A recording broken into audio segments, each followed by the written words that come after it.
Hey everyone, and welcome back. Right now we're joined by Heather Foster with Foster Financial. Always great to have Heather here to bring us those financial tips it's important to know. Heather, let's go ahead and jump right into it. We're talking about legislative risks. Yeah, so we talk about all the different kinds of risk, right? We talk about stock market risk and taxes and everything. But legislative risk, we've always said, there's really only two things that are guaranteed, right? And it's death and taxes. Yeah. Those two things are guaranteed. Everything else is always up in the air, always up to be changed by legislation. Yeah, so legislative risk.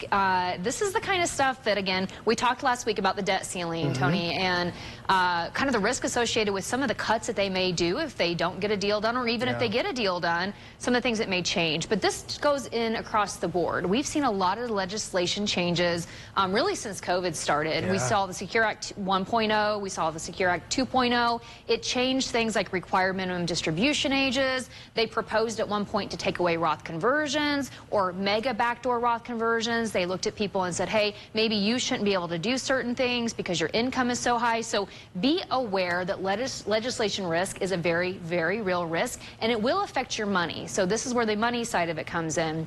Some of the proposals that we see, again, they change tax codes. They change our ability to do some of the planning that we get to do right now. Your financial advisor can only work within the constraints of what we currently know. But I always tell clients, again, do you think taxes are going to go up or down? Do you think they'll change policy to basically tax people more or tax people less? Or tax the people who have been good savers more and tax the people who weren't as great as savers less is really probably the outcome that we normally see. So if you're not paying attention to legislation and the changes that happen, we read these codes as they come down, as they propose. And the other thing is, when they propose legislation changes, what are they telling you? Let's say it doesn't get passed. So you hear it goes through the House, it doesn't make it through the Senate. What is that, though, telling you? It's really painting you a story that this is things to come, right? Just because it didn't get passed this time, these are things on the agendas of these politicians to change within our systems, and those changes are going to highly affect people's income, the taxes, the investments, and some legislation changes, again, like Fed policy, monetary policy, as they raised interest rates. If you were a bondholder, you saw the value of your bonds go down. So these legislation changes, they affect your investment, they affect your income, they affect the amount of money that you get to take home on your paycheck because of taxation. They affect everything. So you need to make sure that you're working with a team that's not just looking at the investments. I sometimes say that's the easier part of my job, is to focus on the investments, change investments with different market cycling, but also to be looking at these investments and how the correlation of legislation risk is going to affect them. Something like nursing home planning, right? There's a 5-year look back if you try to give money away from your estate,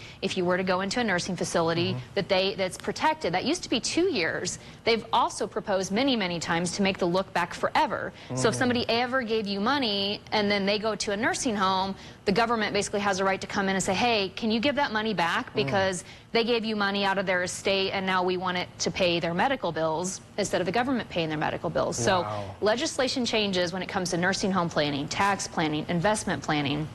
Everything can change. Nothing is guaranteed. Again, only death and taxes. We know those two things are guaranteed.